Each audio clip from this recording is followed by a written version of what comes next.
A cultura, as artes e o entretenimento têm agora uma nova cara, uma nova velocidade.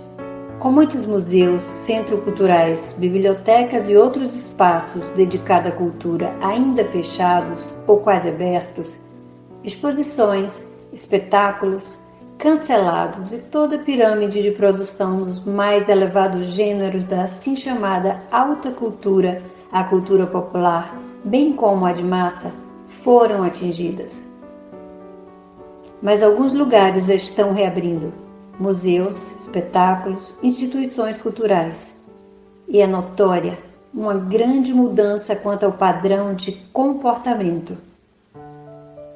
Em média, a nova circulação de pessoas nos principais centros de cultura foi reduzida de 30% a 40%. Segundo Eike Smith, diretor das galerias degli Uffizi, na Itália, um dos mais famosos museus renascentistas do mundo, agora é o momento ideal para experimentar as exposições de maneira calma, relaxada e tranquila, como era possível há décadas atrás. Segundo Bernard Blistein, diretor do Centro Pompidou, endereço mais importante da arte moderna e contemporânea da Europa, localizado em Paris, agora é o momento para se pensar numa nova relação com o público, uma relação mais qualitativa. É hora para desacelerar. E como pensa Concha Iglesias, diretora de comunicação do Museu Nacional Centro de Artes Reina Sofia em Madrid, o pós-crise será um período sem exposições de grandes nomes e longas filas. Esta é a hora de buscar novas colaborações entre as diferentes instituições, entre o público e o privado, e intensificar o trabalho de rede. E no mercado da arte, o lema é o mesmo: a desaceleração. Há marchands, dealers, curadores e outros profissionais ligados às feiras e eventos de arte, que passavam meses viajando a muitos leilões, exposições, coletivas de imprensa, reuniões infindáveis no intrincado e cada vez mais inflacionado mercado da arte contemporânea, que agora se pergunta: para que tudo isso? O que realmente importa? O mercado das galerias, feiras, exposições, assim como os grandes museus e suas coleções, continuarão a resistir, e a tendência é a gradativa retomada à normalidade. Sim, com todos os cuidados, os protocolos de segurança ampliados e reiterados, rígido controle de acesso de visitantes e redução da programação de mostras, ampliação do tempo das exposições, as coisas vão se ajustando sim. E para saber o que está acontecendo em nossas plagas, na nossa terra Brasilis, vamos conversar com alguns grandes nomes, representantes, atores da cultura verde e amarela.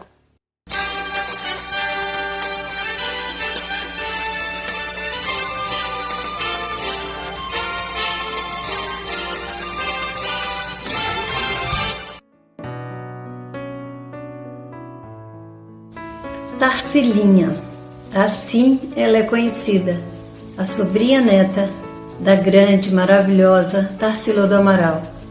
Ela é a curadora da obra e veio aqui para nos falar das novidades desse mundo fantástico.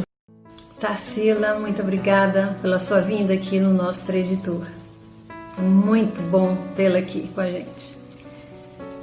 Você acha também que esse momento é o momento de desacelerar e buscar novos públicos? Eu acho sim que é um momento de muitas modificações no campo da cultura. Realmente os museus estão num momento que eles têm que mudar muito a maneira de você poder ver uma exposição com muitas restrições. tem um lado bom e tem um lado ruim, como você mesma disse. É claro que é muito importante esses museus cada vez mais cheios, isso gera renda para os museus, isso é muito importante. E também para o público poder cada vez mais ter acesso à arte. Mas também tem esse outro lado que é muito interessante, que você mesmo comentou, das pessoas poderem ter uma sala bem mais vazia e poderem apreciar a obra com mais calma, com mais tempo. Por exemplo, no ano passado, na exposição no MASP, aquelas filas enormes lá fora, depois lá dentro mesmo, as pessoas vendo as obras, tinha fila na frente do Abapuru para poder tirar uma foto, para poder ler o texto. As pessoas que queriam ler os textos com calma também faziam fila ao lado das obras. Claro que para mim foi maravilhoso ver tudo isso, mas realmente tem esse outro lado que a pessoa vai poder apreciar a obra com mais calma, poder ler esses textos que são muito importantes também. Tarsila, o que você já pode nos contar de novidade para o momento pós-crise? Agora, para o próximo ano e para os próximos anos, assim, tem muitos projetos. Nessa pandemia, os projetos que eu tinha para esse ano foram adiados, pelo menos não foram cancelados. Então, tem muita coisa para chegar no ano que vem. A gente está negociando e deve sair já no começo do ano o filme Tarsirinha. É um longa de animação feito junto com a TV Pinguim. A gente lançou recentemente o clipe com o Zé Cabaleiro, ficou lindo o clipe, o desenho é maravilhoso, todo aquele pano de fundo das obras da minha tia, ficou assim, realmente muito lindo. Estou muito empolgada com esse projeto. Nós estamos vendo ainda como vai ser esse lançamento, aonde nós vamos lançar. Claro que nos cinemas ainda não vai ser possível. Devemos fazer também outra exposição para crianças da Tarsila, igual a que teve no Farol Santander. Deve ser no Farol Santander de Porto Alegre, a próxima, no ano que vem. E também tem muitos produtos que vão ser lançados, né? Ainda não posso falar muito sobre isso. Mais uma vez, muito obrigada, Tarsila, pela sua vinda aqui no nosso Trade Tour e parabéns pelo seu trabalho maravilhoso, sempre fortalecendo a cultura verde e amarela. Muito obrigada mais uma vez, foi um prazer estar aqui com vocês no programa Trade Tour. Cássia, mais uma vez, muito obrigada. Eu quero convidá-los, né, para as próximas atrações da minha tia-avó, a exposição em Porto Alegre. Ainda não está definida a data, mas eu passo depois para vocês. O filme, o longa de animação, que também deve ser lançado no ano que vem, eu passo também a data para vocês.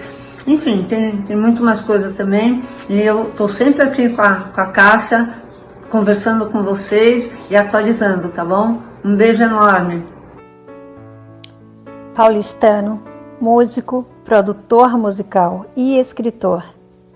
Guga Stroeter assinou vários projetos de nomes consagrados da MPB, como a Rita Lee, Caetano e muitos outros. Participou da fundação de 2 grupos importantes no país, a orquestra Heartbreakers e o quinteto jazzístico Nouvelle Cuisine. Ele é versátil e multimídia.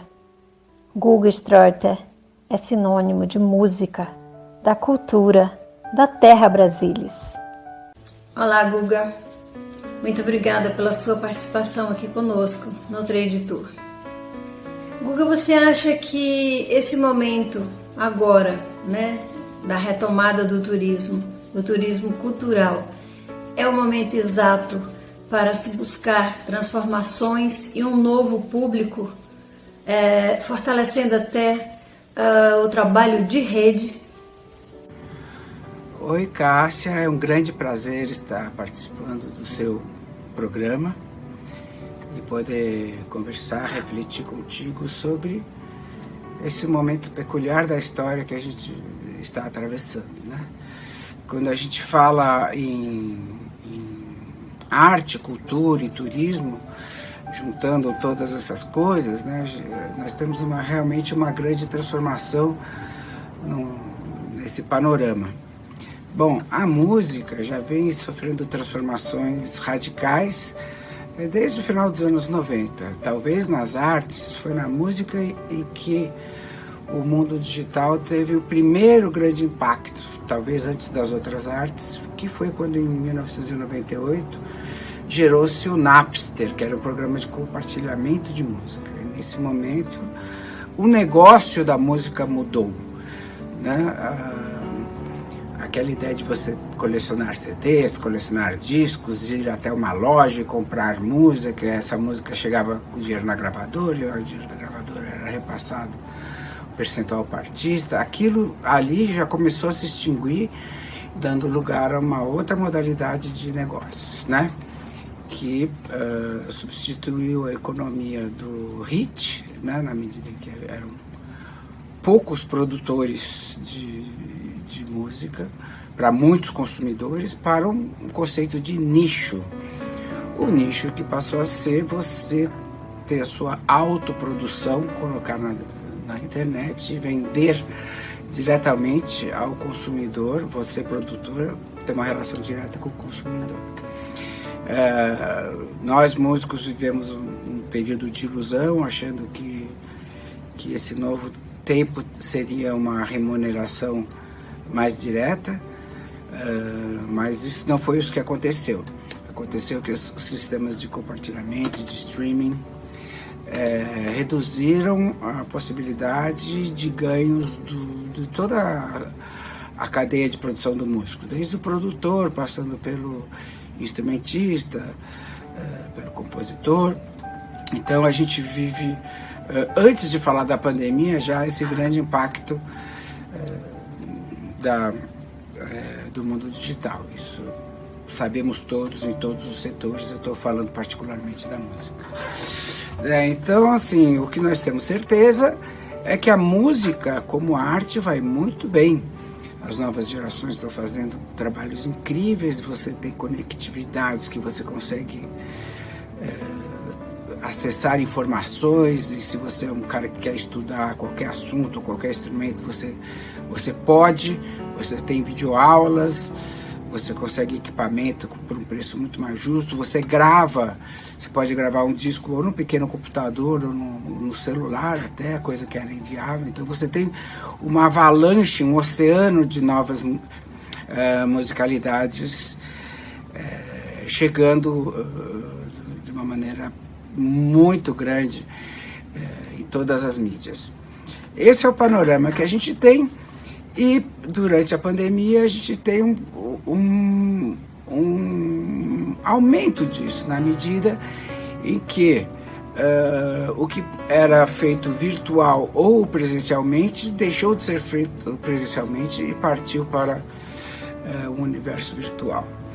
Então, o que nós temos é uma coisa absolutamente nova, mas que já faz parte de uma grande tendência, né? O ser humano, como nós estamos aqui, né? Quem diria, o programa da Cássia feito em celulares, né? E o ser humano tem essa grande adaptabilidade. Ele é plástico no sentido de que ele consegue adequar-se a diversas situações. Então a gente vê aqui a música continuando, a gente vê o programa da Cássia continuando, a gente vê as pessoas se expressando, porque por mais que a gente identifique a mudança nas questões midiáticas, né, a criação artística é intrínseca ao ser humano. Então eu tenho poucas certezas no mundo. Uma das que eu tenho é que a música não vai acabar. A música só vai acabar quando o último ser humano se extinguir no planeta.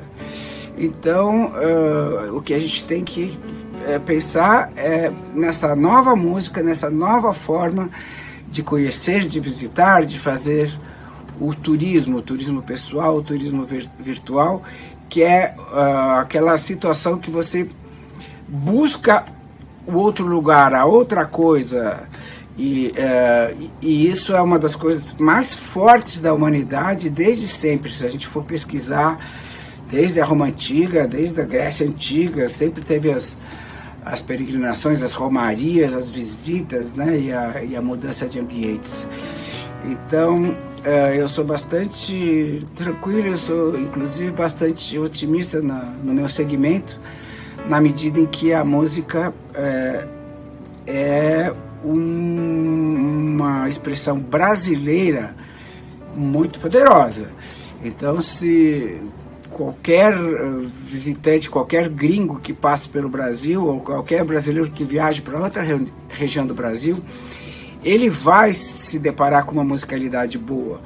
Então, o que eu penso é que nós temos que trabalhar no sentido de uma boa documentação e de uma boa divulgação da música brasileira. E principalmente aqui em São Paulo, na medida em que São Paulo é um lugar que concentra a musicalidade do Brasil todo. Eu sempre dou mais ou menos os mesmos exemplos, né? Uma vez a gente foi fazer um evento e precisávamos contratar a banda de pífanos de Caruaru. Então ligamos para Caruaru e, para nossa surpresa, lá em Caruaru nos informaram que a banda de pífanos de Caruaru morava em São Paulo há 35 anos. Isso já faz uns 15 anos, então há 50 anos que a banda de pífanos de Caruaru está em São Paulo. Então, a gente em São Paulo, a gente tem todas as expressões brasileiras, né? Nós temos os baiões, temos o rock, a música de concerto, as modas de viola, o samba, e além disso, o São Paulo sendo cosmopolita, a gente tem o blues, o reggae, o jazz e essas expressões internacionais. Então, eu acho que a grande equação é juntar as políticas públicas com a iniciativa privada para transformar São Paulo na cidade capital mundial da música, porque isso é uma questão apenas de reconhecer e trabalhar. Por que São Paulo teria que ser a capital do trânsito, ou da violência, ou da impessoalidade? Nada disso. A gente tem que trabalhar turisticamente, pensando que São Paulo é um polo musical, talvez o mais importante do mundo, mais do que Nova York, mais do que Londres, mais do que Paris, mais do que Tóquio e mais do que Berlim. Das baquetas do vibrafone para o mais branco papel. Uma árvore da música brasileira.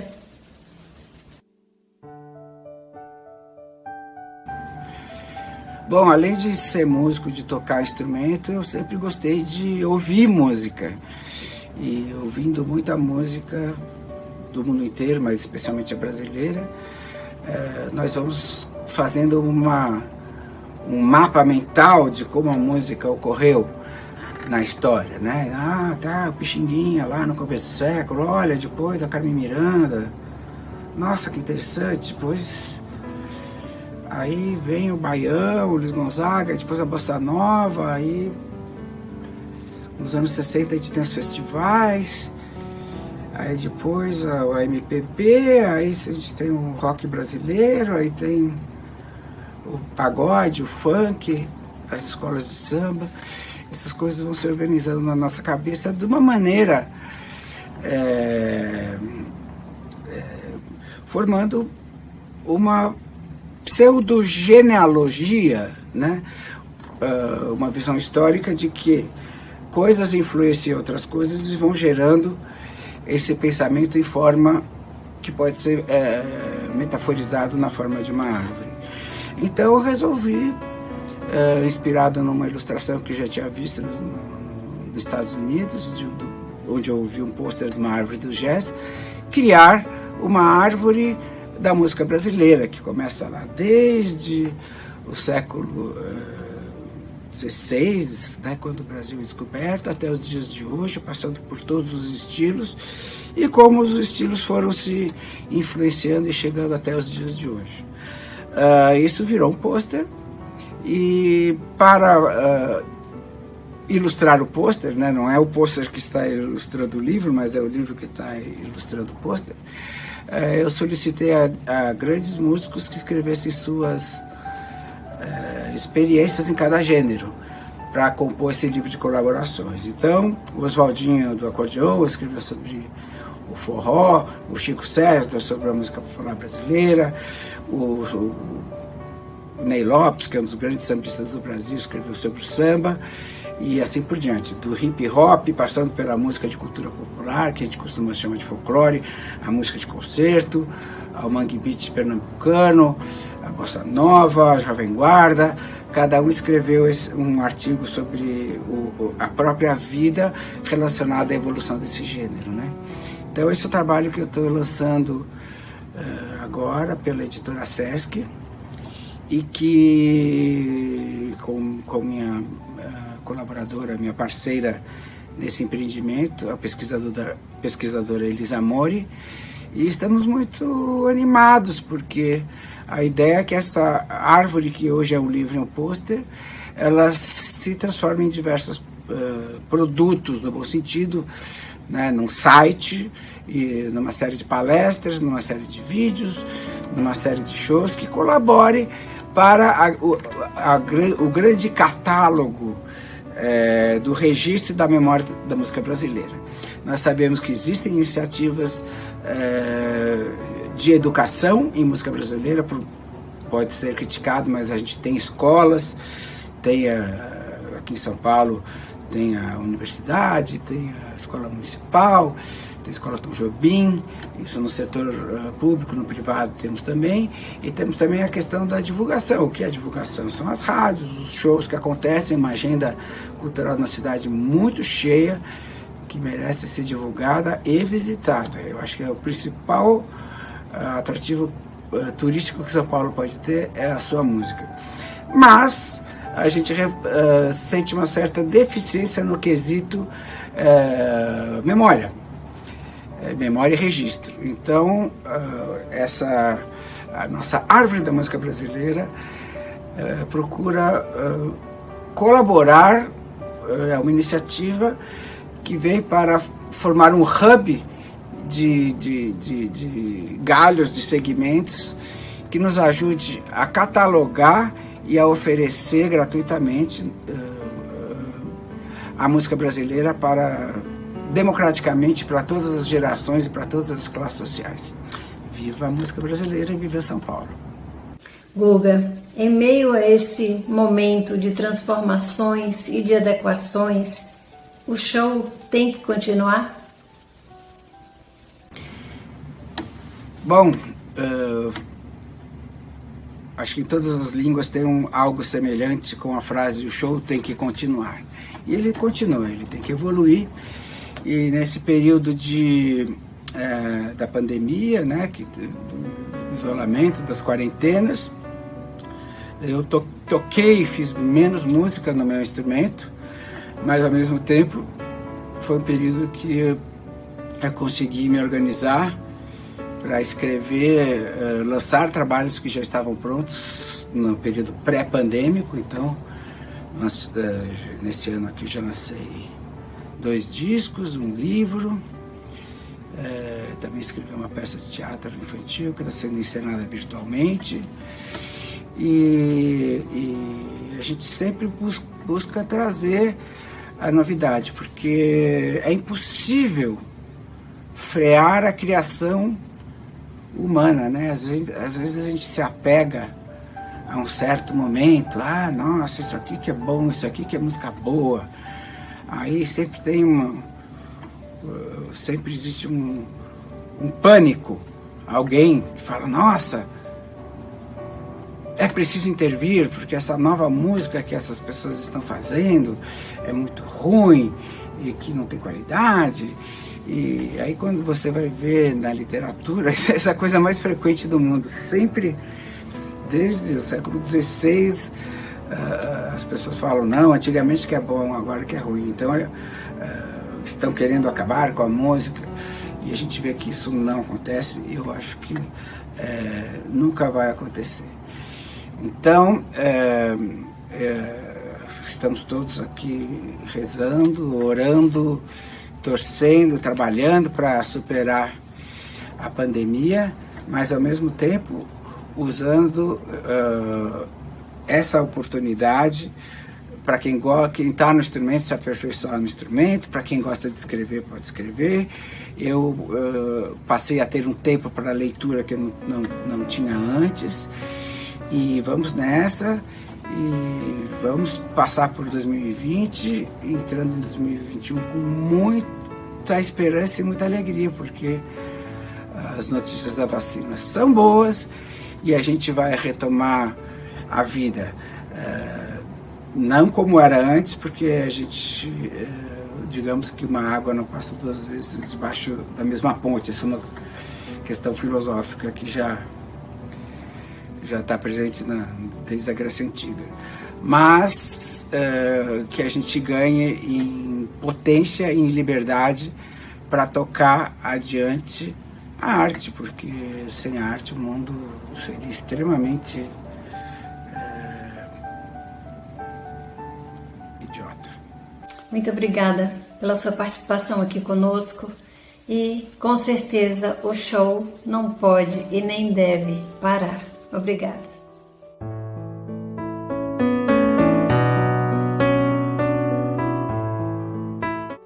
Tânia Agra, ex-bailarina e coreógrafa, hoje grande figurinista, que assina figurinos para a dança de grandes companhias, a esplendorosa comissão de frente de escolas de samba vencedoras do Carnaval Carioca. Tânia, muito obrigada pela sua vinda aqui no 3 de Tour. É uma grande satisfação recebê-la. Tânia, o palco é um universo muito seu. E como que você vê esse momento de produções, exibições online, onde não tem a plateia, né? Onde se fala muito de projetos de gala online, onde existe a substituição dos grandes espetáculos de final de ano? Olá a todos. Inicialmente é um prazer estar aqui e poder falar um pouco sobre a minha visão artística do ponto de vista da produção técnica de espetáculos, onde se inclui o figurino. Estamos num momento diferenciado, nunca vivido por todos nós, e nos adequando às situações de acordo com cada uma de nossas atividades, como a minha, que é vestir o personagem para atuar em cena num palco. Acredito que a arte sempre vai sobreviver. E nessa pandemia, recorremos às produções online como forma de não parar o show. O mundo dos espetáculos produziu galas, lives, filmes, shows, para que chegasse a cada um de nós dentro de casa, para que o entretenimento não parasse por aí. Mas nada substitui a emoção e a troca do espetáculo com plateia. O artista precisa ouvir os aplausos, ele precisa se sentir agraciado, se sentir privilegiado e prestigiado. E acho que nós temos que lutar para que isso volte a ser um cotidiano para nós. Porque o ritual de sair de casa, ir ao teatro, ver uma peça, ver um show, ver um balé, ver uma ópera, nada se compara. E o show não pode parar. No Municipal do Rio, há escolas de samba, figurinos que retratam as histórias e muitas histórias. O que podemos esperar para o pós-crise? Acho que somos resilientes.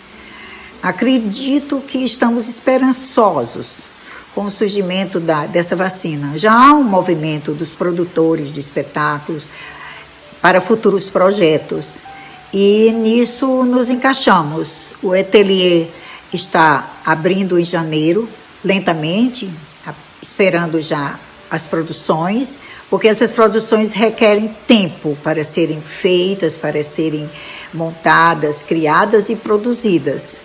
Então, acredito que a gente possa, no segundo semestre de 2021, já começar apresentações, os shows e os espetáculos presenciais. O carnaval já está quase que confirmado para 2022. E também já estamos com um processo de trabalho para o segundo semestre, porque todos os carnavalescos já têm os seus enredos prontos. E vamos seguindo, vamos esperando e vamos torcendo para que tudo volte ao normal. Não acredito nesse novo normal. Normal é normal. E só desejo a vocês todos e a mim também, a todos nós, que esqueçamos esse 2020, porque realmente foi um desastre, e partimos para o 2021, que vai ser com muita luta, mas eu acho que vamos ter sucesso. Um feliz ano para todos vocês e obrigada pelo convite de poder participar desse programa.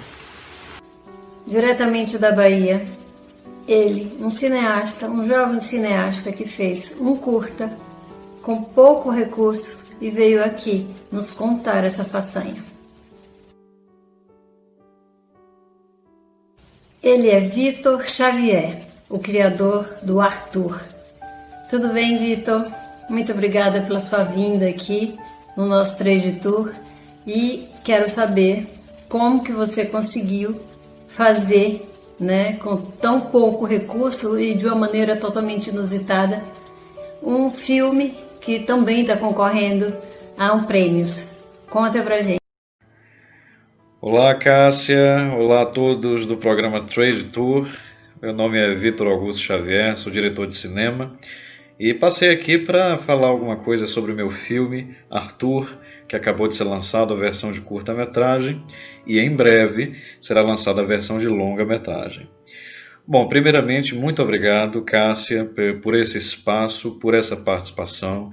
Eu gostaria de dizer que a arte, ela é plural, ela é muito bem-vinda, ela é necessária e a arte cinematográfica nos faz viajar, não é? Esse filme que eu estou fazendo, ele fala sobre a vida, fala sobre a existência. Eu estou tendo o prazer de fazer ele com os meus pais. Os meus pais estão sendo os atores principais, Ademilton e Nívia. E filmar isso para mim tem me enriquecido grandemente. Falar sobre o Alzheimer, que é uma doença tão atual, tão emergente, e falar sobre o amor, né, acima de tudo, através da perspectiva cinematográfica.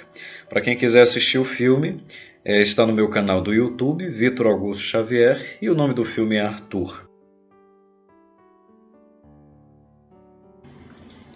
Esse filme ele teve um formato, né, um modal de produção muito interessante, porque utilizamos equipamentos praticamente de entrada, né, câmeras simples, um drone muito simples também, mas é a prova de que é possível fazer um filme a partir de talento e a partir de vontade. Arthur ele começou em 2013, a partir de um esboço de personagem que eu tinha na cabeça, e aí eu viajei com os meus pais para Maceió, e lá eu comecei a filmar alguns enquadramentos que me fizeram sentir a vontade de continuar, e dali surgiu um roteiro, surgiu toda uma história, e começamos a filmar em outros locais e desenvolver o filme. Então, o momento cultural que a gente vive no Brasil hoje, ele permite que novos talentos e novos profissionais da cultura improvisem também, não é? Diante também dessa pandemia e, claro, com o avanço tecnológico das câmeras filmadoras, hoje temos os celulares, inclusive filmes já ganharam Oscars com celulares, né? Feitos a partir de smartphones. Então, hoje o cinema ele é bem democrático, ele é bem aberto. Qualquer artista que deseje produzir seu próprio filme, ele encontra um espaço muito legal e só é necessário realmente o amor, né, pela sétima arte e a vontade de fazer o filme. Então, Arthur ele parte de um conceito muito artesanal e que foi tomando forma conforme o tempo foi passando. e começamos a inserir mais tecnologia, mais conhecimento técnico também no cinema. Afinal, são 8 anos, então eu tive muito tempo para poder estudar a sétima arte e pontuar e aplicar tudo que eu aprendi durante todo esse tempo no filme. Então, espero que vocês gostem. Esse é Arthur, e é um filme familiar, feito de modo artesanal, que prova que o cinema pode ser feito por literalmente qualquer pessoa que queira fazer. Muito obrigada pela sua participação, Vitor. Muito bom tê-lo aqui. E nós já estamos na torcida organizada pelo Arthur. Muito obrigada. Parabéns.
Você sabia que no Brasil tem um castelo?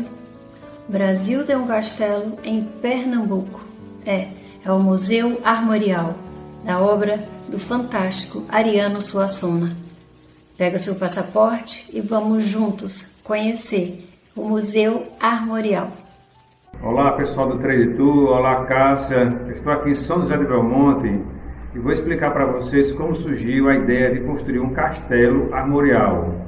Um castelo mítico e poético tirado da literatura para a arquitetura.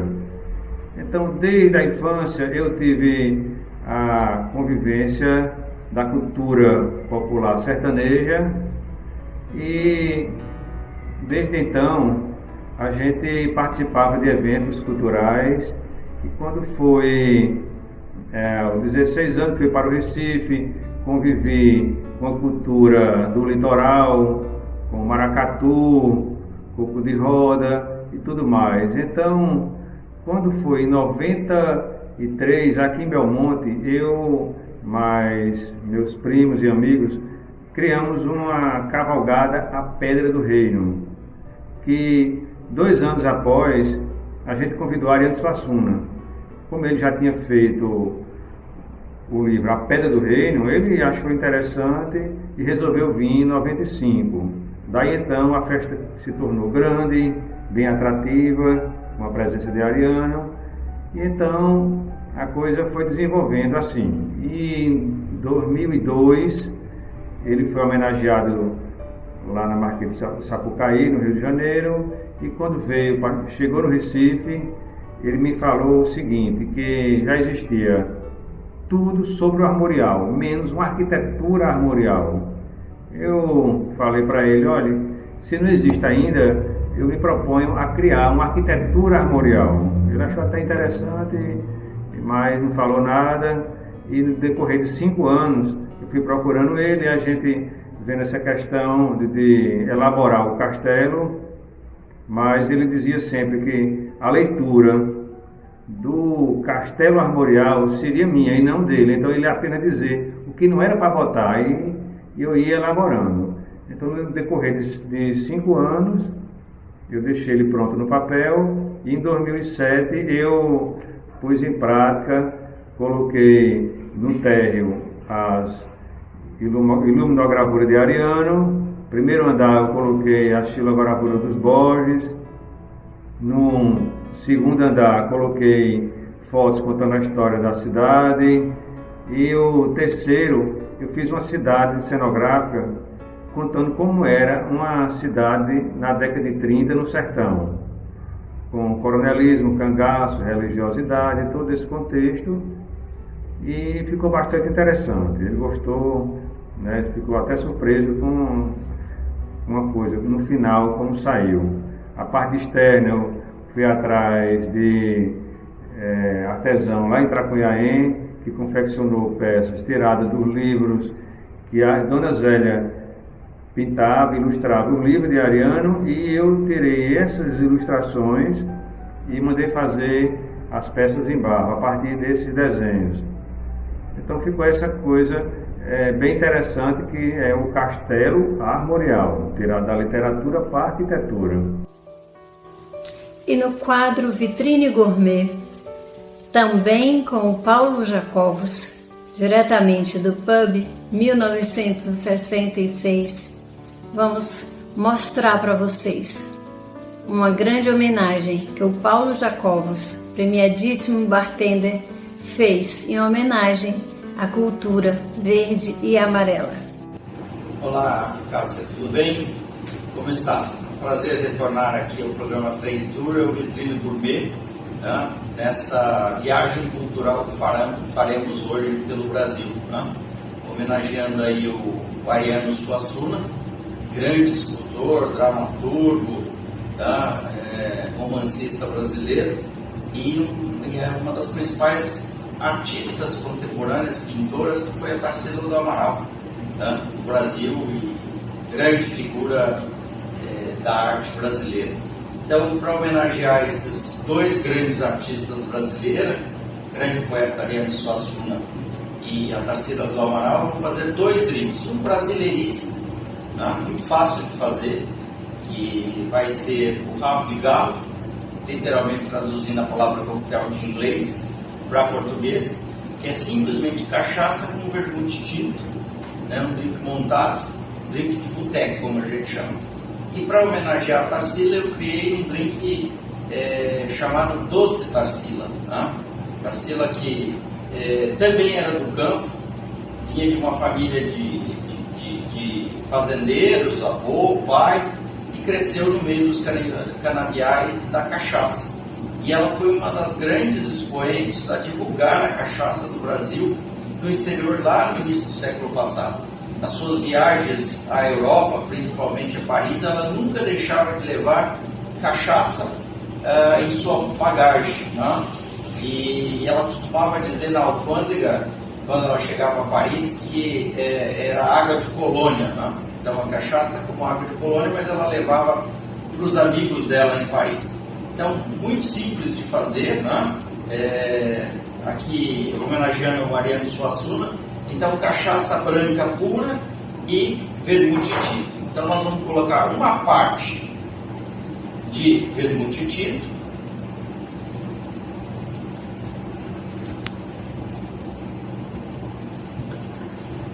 para 2 partes de cachaça branca pura.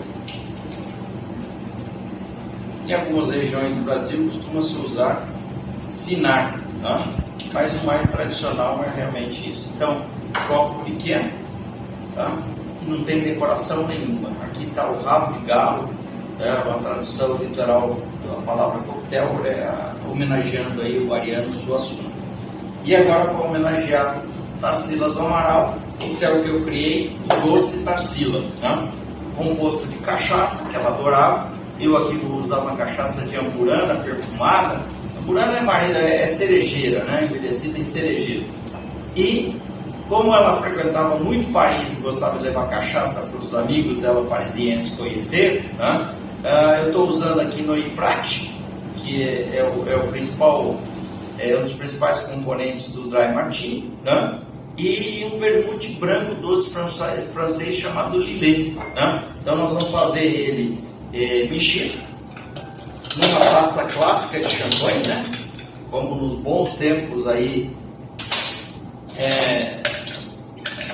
clássicos em que Tarsila viveu e viajou muito a Paris na década de 20, década de 30, né?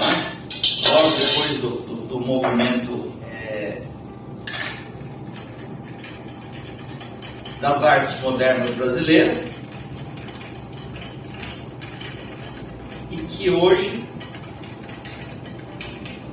tem como grande obra, além de outras todas, a mais conhecida é o Amapuru, né? Que também, do tupi, literalmente traduzindo, homem que come gente ou homem antropófago. Então nós vamos colocar uma parte de cachaça de Amburana. Eu estou usando aqui uma feita em São Paulo, a nossa Tarsila do Amaral tinha suas origens. Gotas de vermute branco seco, eu estou usando um francês, mas você pode usar um vermute nacional. E uma parte igual a de cachaça de Lillet, que é o vermute branco doce francês. Nós vamos mexer isso rapidamente. Se você não tiver aqui o copo misturador, o mix glass, como eu costumo dizer, você pode fazer uma jarra mesmo, né? Para simplificar. Às vezes a gente não tem equipamento profissional. Eu estou usando aqui uma taça tradicional da boca larga de champanhe, né? Do início do século passado, as grandes festas. Vou passar para cá, para essa taça. Veja a cor dourada, bela, tá? Cores que lembram também até lá o sol do Amapuru, e para decorar uma cereja com algumas flores. Então hoje nós temos aqui a doce Tarsila e o famoso rabo de galo homenageando Ariano Suassuna, né? Que é um dos precursores do movimento armorial. Saúde, Sunday.